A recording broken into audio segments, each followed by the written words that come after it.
শাহিদ আফ্রিদির মেয়ের জামাই শাহিন শাহ আফ্রিদি। শাহিদ আফ্রিদি যেমন বাংলাদেশে তুমুল জনপ্রিয় ছিলেন, একই সাথে শাহিন শাহ আফ্রিদিও বাংলাদেশে তুমুল জনপ্রিয় হয়ে উঠেছেন। ফরচুন বরিশালের হয়ে ম্যাচ খেলতে এসেছেন বিপিএলে। দেখুন তো সেলিব্রেশনটা কার মতো। চিরসেনা সেই শাহিদ আফ্রিদির মতোই সেলিব্রেশন করেন উইকেট পেয়ে।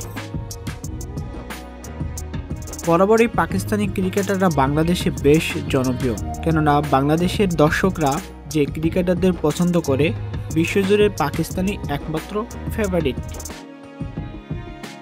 শাহিন শাহ আফ্রিদি বাংলাদেশে এসে এবার যেন বন্ধুত্বপূর্ণ আচরণ করলেন বাংলাদেশের পুলিশদের সাথে এবং দর্শকদের সাথে। হাতে হাত মেলালেন, মনে হলো কোনো অহংকার নেই তার ভিতর। অবিকল একেবারে শাহিদ আফ্রিদির মতোই শাহিন শাহ আফ্রিদি। বাংলাদেশের পুলিশদের সাথে এবং দর্শকদের সাথে এই কাণ্ডে দারুণ খুশি দর্শক এবং পুলিশরা।